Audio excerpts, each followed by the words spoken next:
नमस्कार दोस्तों। आज हम आ चुके हैं एक नई वीडियो पे जो कि है फ्रेंच रेवोल्यूशन पे। आज हम इस चैप्टर को अच्छी तरीके से समझने की कोशिश करेंगे। तो चलिए शुरू करते हैं। सबसे पहले on the morning of 14 July 1789 the city of Paris was in a state of alarm. The king had commanded troops to move into the city. Rumors spread that he would soon order the army to open fire upon the citizens. Some 7,000 men and women gathered in front of the town hall and decided to form a people's militia. They broke into a number of government buildings in search of arms. सबसे पहले इस chapter में हम French revolution के बारे में बात करेंगे। फ्रेंच रेवोल्यूशन ये सिटी ऑफ पेरिस जो कि फ्रेंच की आप कैपिटल भी मान सकते हो इस समय की, उसकी बात की गई है। जो वो सिटी ऑफ पेरिस की सुबह को 14 जुलाई 1789 को जो स्टेट है उसके अंदर एक अलार्म बताया गया। उसमें कहा कि जो किंग है उसने ये कहा है अपने ट्रूप्स को कि वह हमला कर दें ओपन फायर करने के लिए सिटीजन्स पे। इसमें बात ये बताई गई कि कुछ 7,000 आदमी और औरतें इसमें इकट्ठे हो गए और वह जुड़ गए टाउन हॉल में ताकि वो एक पीपल का मिलिटिया बना सके। मिलिटिया का मतलब जानना चाहें तो मिलिटिया का अर्थ होता है आर्म्ड ग्रुप्स। इसका मतलब जिनके पास आर्म्स हों या फिर हथियार हों। सबसे पहले उन्होंने क्या किया कि वह एक बहुत सारी गवर्नमेंट बिल्डिंग्स में घुस गए ताकि उन्हें हथियार मिल सके। फिर आगे Finally, a group of several hundred people marched towards the eastern part of the city and stormed the fortress prison, the Bastille, where they hoped to find hoarded ammunition. In the armed fight that followed, the commander of the Bastille was killed and the prisoner released. Though there were only 7 of them, yet the Bastille was hated by all because it stood for the despotic power of the king. The fortress was demolished and its stone fragments were sold in the market to all those who wished to keep a souvenir of its destruction. इसमें ये बताया गया है कि बहुत सारे लोगों का एक ग्रुप बना जिन्होंने मार्च किया eastern part of the city जहाँ पे एक प्रिजन थी, बेस्टाइल प्रिजन। इस प्रिजन की इमेज भी हमें यहाँ पे दिखाई गई है। इसमें क्या किया इन लोगों ने, इन्होंने यह कोशिश करी कि वह वहाँ के जो भी आर्म्स है एमुनेशन है उन्हें ले सके, जिससे कि उन्हें जो उनके आगे का जो रेबिलियन है उसमें मदद मिल सके। इसमें बेस्टाइल के प्रिजनर्स हैं उनको रिलीज़ कर दिया गया, साथ ही कुछ कमांडरों की हत्या भी कर दी गई। इस बीच जो फोर्ट्रेस गिराई गई थी उसके कुछ टुकड़े थे उन्हें मार्केट में बेच दिया गया ताकि उनसे लोग मुनाफा कर सकें, क्योंकि कुछ लोगों को शौक़ होता है वो अपनी हिस्ट्री की चीज़ें बचाकर रख सकते हैं और जान सकते हैं कि उन्होंने बेस्टाइल प्रिजन के आखिरी टुकड़ों को अपनी मदद से खरीदा। फिर अगली बात, The days that followed saw more rioting both in Paris and the countryside. Most people were protesting against the high price of bread. Much later, when historians look back upon this time, they saw it as the beginning of a chain of events that ultimately led to the execution of the king in France. Though most people at the time did not anticipate this outcome, how and why did this happen? इसमें ये बताया गया है कि जैसे जैसे दिन आगे बढ़ रहे थे बहुत ज़्यादा रिवॉर्ड्स हो रहे थे both Paris and the country side. जो बहुत ज़्यादा लोग थे वो प्रोटेस्ट कर रहे थे कि जो ब्रेड का है उसे ब्रेड का प्राइस है उसे बढ़ा दिया गया है। साथ ही आगे की जो चीज़ें उनमें बताया गया हिस्टोरियन ने जब वापस देखा तो जो चेन थी इवेंट्स की उसने यह लीड किया कि जो एग्जीक्यूशन है किंग ऑफ फ्रांस। आगे हम पढ़ेंगे कि जो किंग ऑफ फ्रांस थे उनका नाम था लुइस 16। फिर आगे की बात उसमें बताया गया through the most people at the time did not anticipate this outcome how and why did this happen. इसमें यह बताया गया है कि अगर कुछ लोगों ने इस आउटकम को एंटिसिपेट ही नहीं किया तो ये आखिर ऐसे हुआ कैसे। अब आगे की बात हम देखते हैं। देखिए अब आगे की पढ़ें तो इसमें यह बताया गया है कि जो फ्रेंच सोसाइटी है वो लेट 18th सेंचुरी में कैसी थी। सबसे पहले इन 1774 लुइस 16, देखो मैंने आपको बताया था कि लुइस 16 जो राजा थे फ्रांस के उस समय पर, इनका नेम आपको याद रखने की ज़रूरत होगी क्योंकि इनसे आपसे एग्ज़ाम में पूछा जा सकता है कि लुइस 16 कौन थे, उनका किस साल में जन्म हुआ वगैरह वगैरह ऐसी चीज़ें पूछ सकते हैं, या फिर कौन से साल में उनको थ्रोन दिया गया एक्सेट्रा।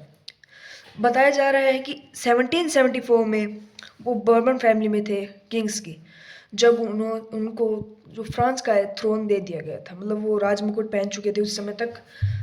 फिर बताया जा रहा है जब वह 20 साल के थे तब एक ऑस्ट्रियन प्रिंसेस से उनकी शादी हो चुकी थी जिसका नाम था मैरिया एंटोनेट।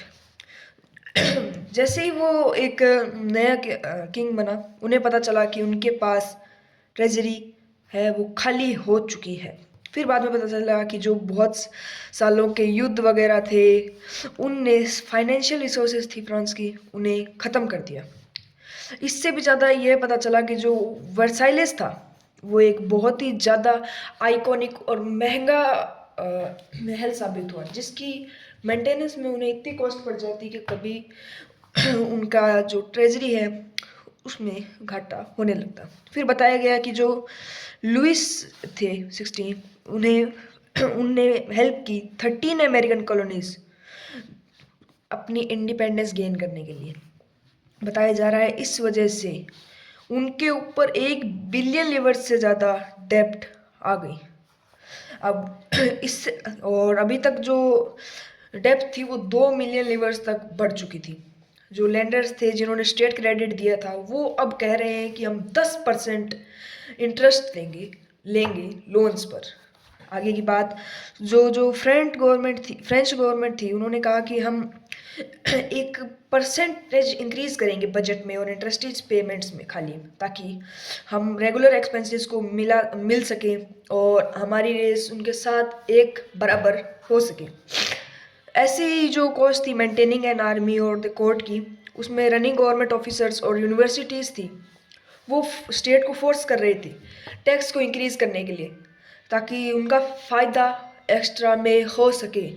फिर आगे की बात, even this measure would not have sufficient. French society in the 18th century was divided into 3 states and only members of the third state paid taxes.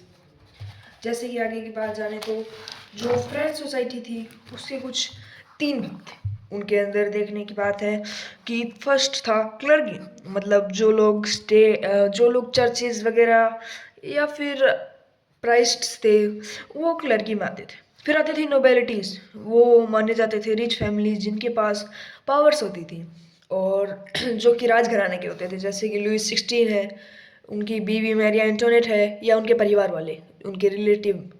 फिर बताया जा रहा है कि जो थर्ड स्टेट थे उसके अंदर आते थे big businessman, merchants, court officials, lawyers etcetera.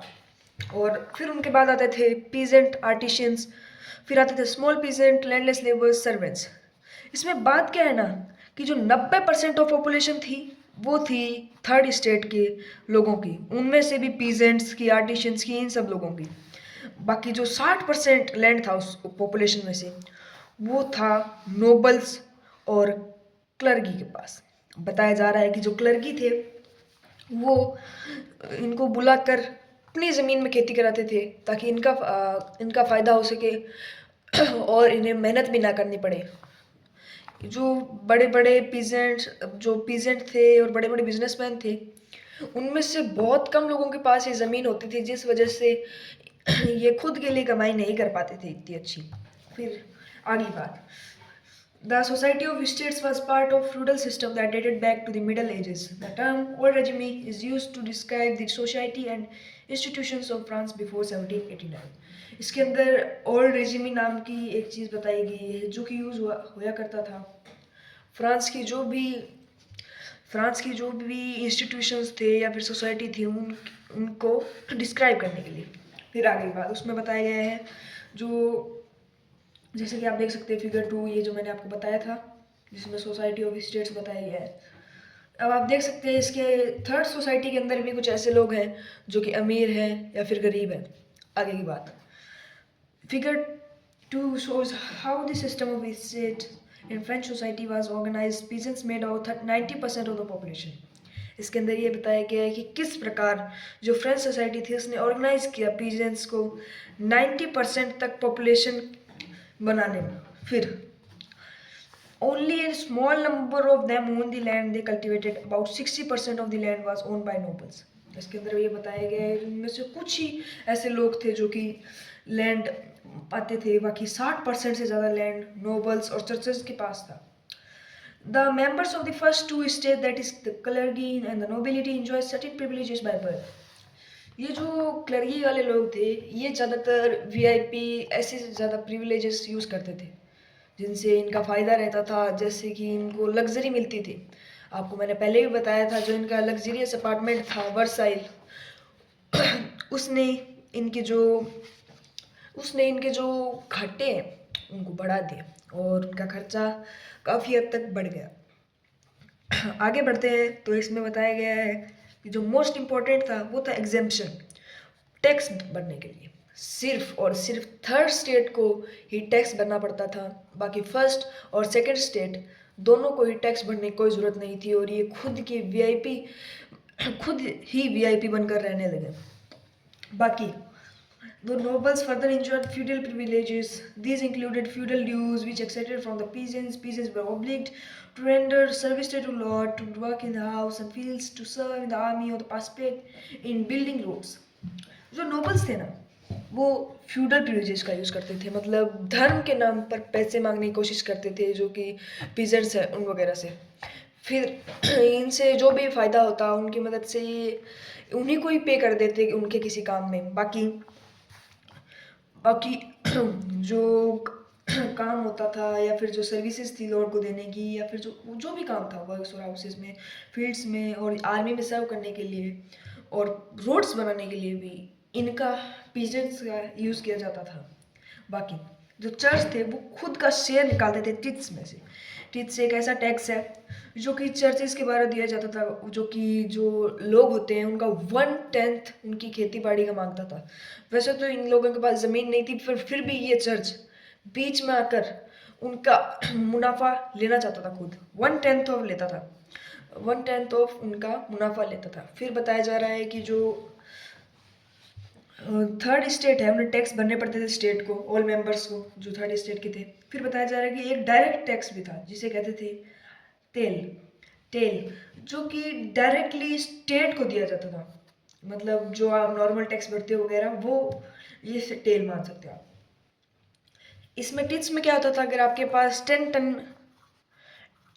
Ton agricultural food है तो उसके अंदर से 1/10 आपको देना पड़ेगा चर्चिस को।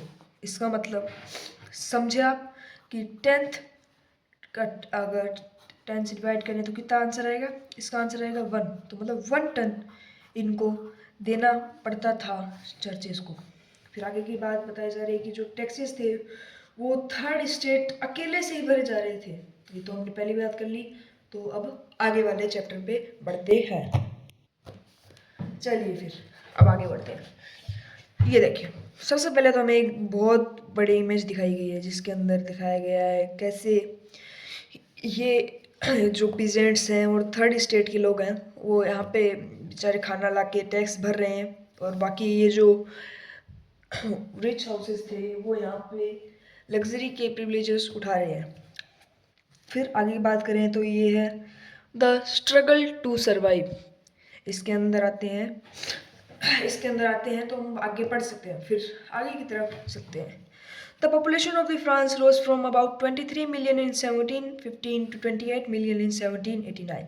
जो फ्रांस की पॉपुलेशन थी वो 23 मिलियन से 28 मिलियन पहुंच चुकी थी, और वो भी 74 साल्स में, 74 ईयर्स लगे 5 मिलियन पॉपुलेशन को बढ़ाने में। इसकी वजह से जो खाने की डिमांड थी, ऑफ कोर्स खाने की डिमांड तो बढ़ेगी, इतने सारे पॉपुलेशन बढ़ गई तो खाने की डिमांड भी बढ़ेगी।